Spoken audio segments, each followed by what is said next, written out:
Alors, il faut que tu saches que sur une rénovation, soit tu peux t'adapter sur le cadre bois, d'accord? Là, on va partir dans de la facilité. Soit il va falloir que tu ailles chercher ta cote tableau. Donc, ta cote tableau, aujourd'hui, si j'ouvre une fenêtre, on va dire que c'est ma fenêtre à rénover. Si je veux m'adapter sur le cadre, on va prendre notre mesure à l'intérieur du cadre. On va dire que tu vas simplement couper le cochonnet et t'adapter sur ce cadre. D'accord? Quand tu vas mettre ta nouvelle fenêtre, tu vas réduire ton clair de vitre. Ok? Quel est le clair de vitre? Le clair de vitre, c'est ça. Tu comprends? Okay. Ça, c'est le clair de vitre d'une vitre existante. Imagine que demain, tu t'adaptes sur le cadre existant. Ça veut dire que ce dormant-là va se positionner ici. Donc, automatiquement, tu réduis. Et salut à toi futur entier. C'est un plaisir aujourd'hui de te retrouver dans cette nouvelle vidéo. Encore une fois avec David sur le sujet de la baie vitrée. Et c'est la dernière vidéo qu'on a sur cette petite série des baies vitrées.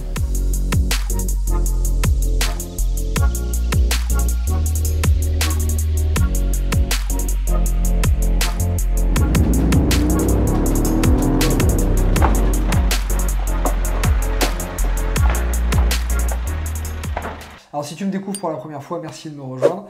Je t'explique un peu le concept. Je construis actuellement 2 maisons et j'ai décidé d'en faire des vidéos YouTube pour te donner un maximum de contenu.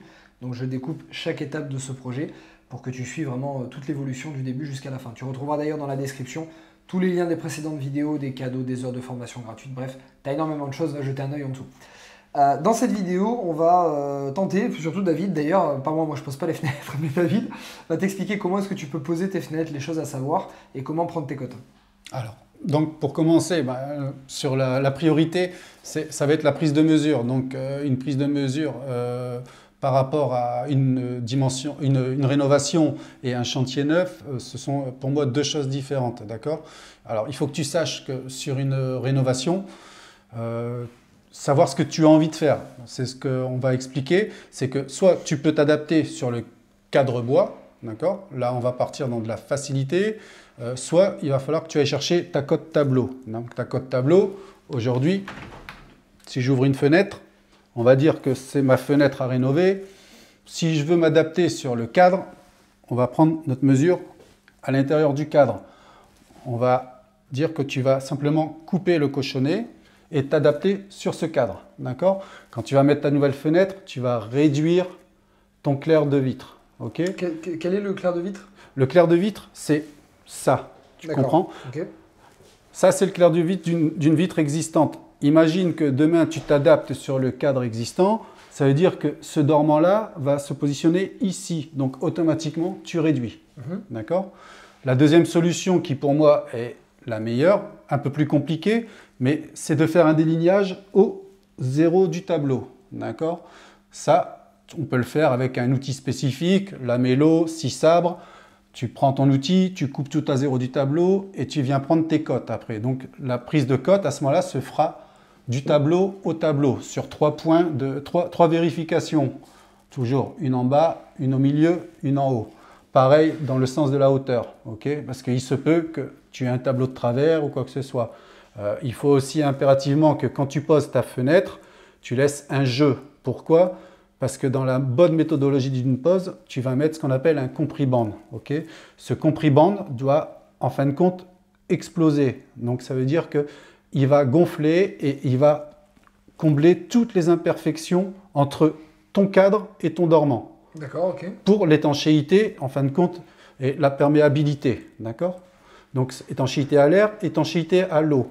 Une fois que ton cadre est posé avec ce compris-band, tu vas pouvoir appliquer un joint élastomère de première catégorie, donc ce qu'on appelle un joint silicone, d'accord, qui va créer la seconde étanchéité, d'accord. Et ensuite, tu pourras finir par tes petits habillages de propreté, la plupart du temps, pour pouvoir casser la dilatation de ton cadre et ton tableau. Au niveau de la pose, donc je t'ai parlé donc de la première pose, la plus facile, pose sur cadre existant. Je t'ai parlé aussi donc de la deuxième pose, la pose au zéro du tableau.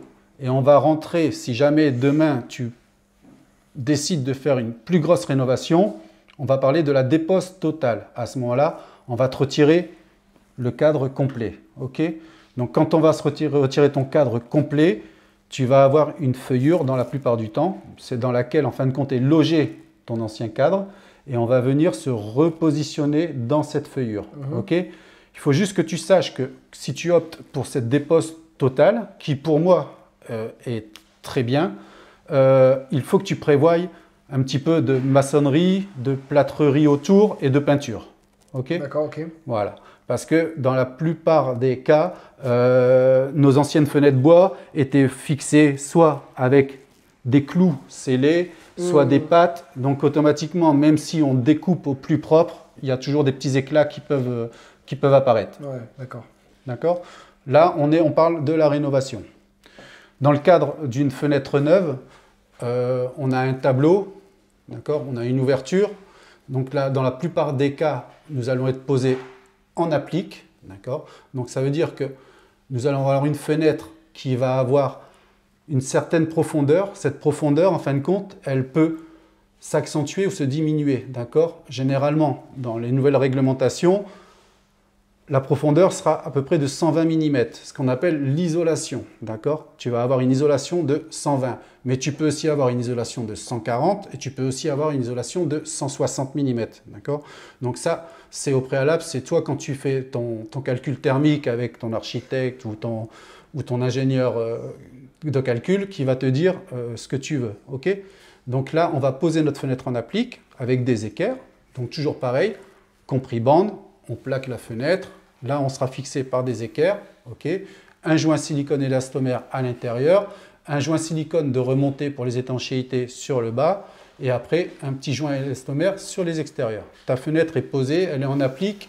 Après, c'est au lot plaquiste et au doubleur de passer autour de ta fenêtre. Tu penses que c'est quelque chose de facile à poser pour quelqu'un qui n'est pas manuel ? Non. Honnêtement, alors déjà, il faut avoir l'outillage nécessaire, il faut avoir les connaissances parce que aujourd'hui, tu peux t'aventurer sur une pose, mais tu peux avoir, à mon avis, beaucoup plus de mauvaises aventures que d'une fenêtre qui fonctionne bien. Ça veut dire qu'une fenêtre mal posée, c'est une fenêtre qui va mal fermer, c'est une fenêtre donc qui va prendre l'air, ce qu'on appelle un calage de verre, une fenêtre qui bascule. Donc tout ça, en fin de compte, ne pense pas en tout cas pouvoir gagner un peu d'argent en voulant poser toi-même ta fenêtre parce qu'au bout du compte, tu vas en perdre beaucoup parce que tu vas avoir ce qu'on appelle une passoire thermique. Moi, je suis assez d'accord parce que moi, je délègue tout à tous les professionnels. Mais bon, si jamais quelqu'un voulait poser lui-même sa fenêtre, si t'es bricoleur, que tu as l'habitude, etc., bah, pourquoi pas. Sinon, effectivement, je te déconseille aussi. Ok, bon, merci pour les infos en tout cas, David, pour ceux qui voulaient poser ces fenêtres. On arrive à la fin de cette série de vidéos qu'on a fait avec toi, donc merci beaucoup pour ton temps. Merci de t'être prêté à l'exercice. C'est pas facile de faire des vidéos pour la première fois. C'est vrai. C'est vrai, voilà, c'est vrai. Donc merci quand même à David de s'être prêté au jeu. Donc dis-moi en commentaire si cette série de vidéos sur les baies vitrées t'a plu. Moi, tu vois, à chaque fois, j'apprends de nouveau. Comme moi, je délègue énormément de choses. J'ai le cabinet d'architecture qui s'occupe de tout. Donc je découvre aussi beaucoup de choses aussi. J'apprends aussi du jargon. Donc c'est intéressant pour moi, mais j'espère que ça l'est pour toi aussi. Donc n'oublie pas, dans la description, tu as le lien de toutes les précédentes vidéos de cette série. Tu retrouveras un lien aussi pour apprendre énormément de choses gratuitement, un début de formation sur la rénovation de la construction et également des vidéos de ma part pour apprendre à bien investir dans l'immobilier. En partant de rien, tu as le détail de toutes mes opérations immobilières avec les erreurs que j'ai faites, comment tu peux les éviter. Bref, tu auras énormément d'infos. On te souhaite avec David une très très belle journée, la patate, la motivation et on te retrouve pour une prochaine vidéo et ce coup-ci avec un autre professionnel. Ciao, ciao. Ciao.